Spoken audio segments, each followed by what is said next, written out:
Hello students, today we will cover leverage analysis. देखिए, financial management की second unit start हो गई थी, जिसमें कि कुछ क्लासेस आपकी जूम पर हुई थी, जिसमें आपको बताया गया था over capitalization and under capitalization. ठीक है, ओवर कैपिटलाइजेशन अंडर कैपिटलाइजेशन के बाद हमने ये ले लिया है टॉपिक लिवरेजेस। ठीक है, लिवरेज बहुत इंटरेस्टिंग है, क्वेश्चंस भी बहुत अच्छे हैं, आप इसको ध्यान से पढ़िएगा। लिवरेज एनालिसिस, देखिए हम बचपन में पढ़ते हैं लीवर क्या होते हैं। Levers are the machines. Lever क्या होते हैं? लीवर्स जो होती हैं वो मशीनरी होती हैं। मशीनरी का मतलब कि जो वह मशीन है, ये लीवर्स जो कि हमारे काम को ईजी बनाती हैं। ऐसी फाइनेंशियल एनालिसिस में लिवरेज एनालिसिस वो चीज़ है कि जो कि हमारी प्रॉफिटेबिलिटी को इंक्रीज करती है। ठीक है ना।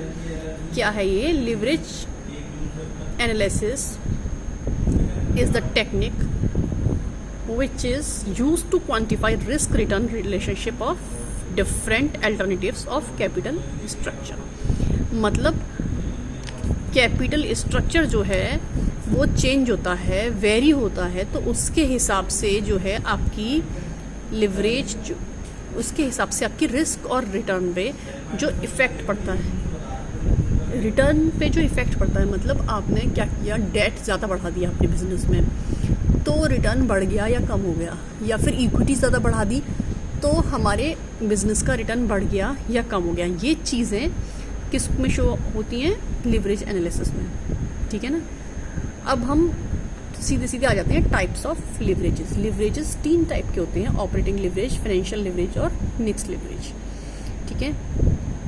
ऑपरेटिंग लिवरेज वो होता है, operating leverage is defined as the firm's ability to use fix operating cost to magnify the effect of changes in sale on its earning before interest and tax.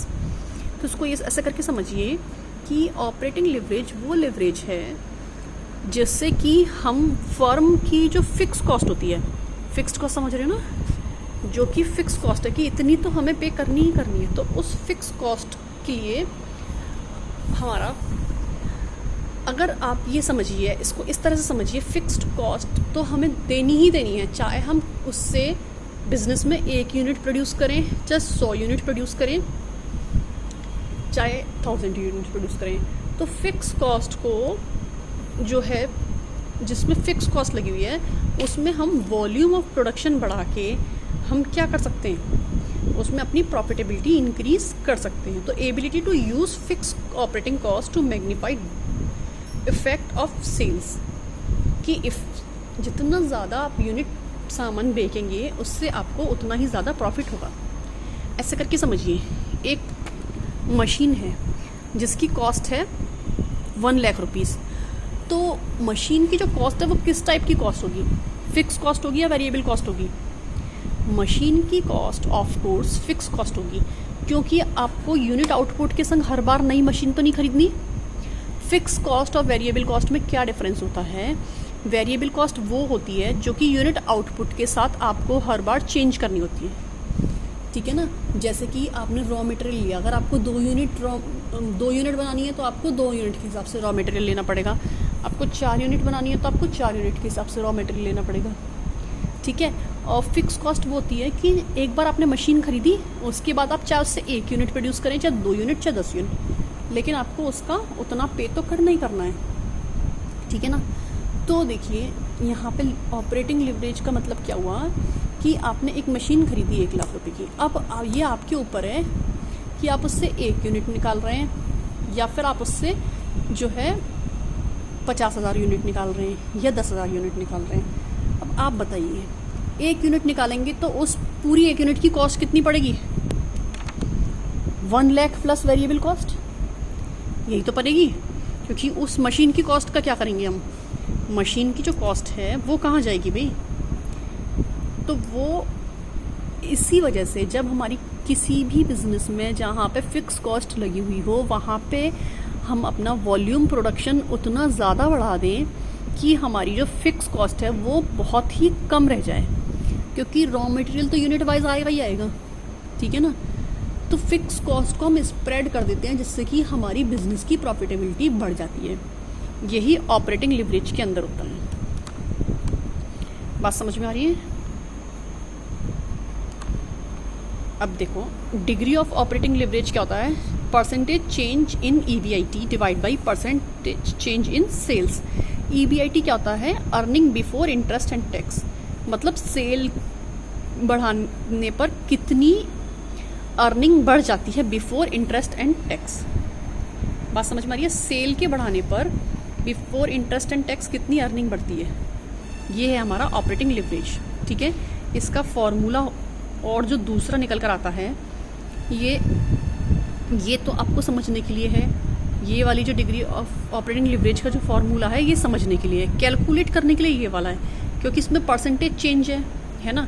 तो अगर आपको जो मोस्टली यहाँ पे तो आपको दोनों चीज़ों का गिवन होना चाहिए, लेकिन अगर आपको नहीं है तो आप इसको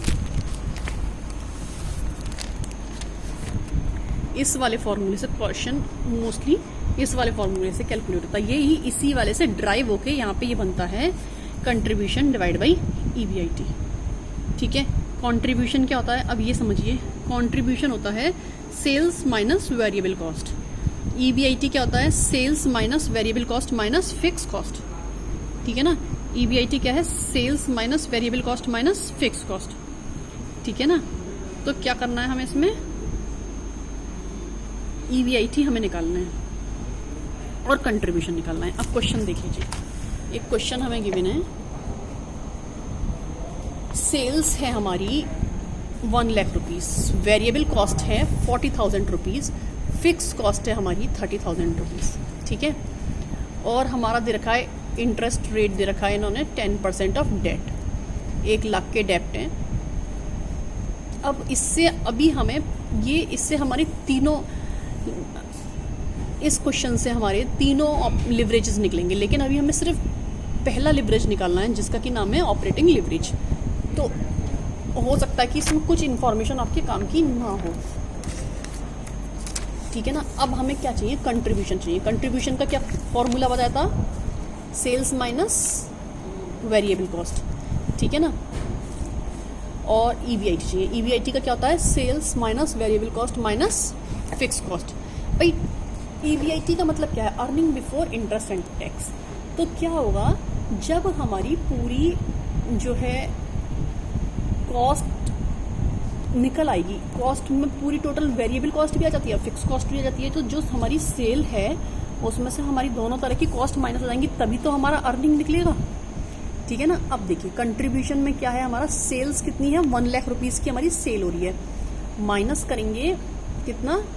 आपका वेरिएबल कॉस्ट। तो कंट्रीब्यूशन में सिर्फ वेरिएबल कॉस्ट करके माइनस करके C निकल आएगा। तो 1 लाख रुपीज़ माइनस 40,000 क्या निकल आया? कंट्रीब्यूशन। EBIT क्या हो गया हमारा? 1 lakh minus variable cost minus fix cost. Variable cost तो आपकी 40,000 थी और आपकी फिक्स कॉस्ट थी हमारी 30,000। ठीक है, तो दोनों चीज़ें माइनस कर लेंगे। अब हमारा ये यहाँ पे कितना हो गया? 60,000। यहाँ पे कितना हो गया?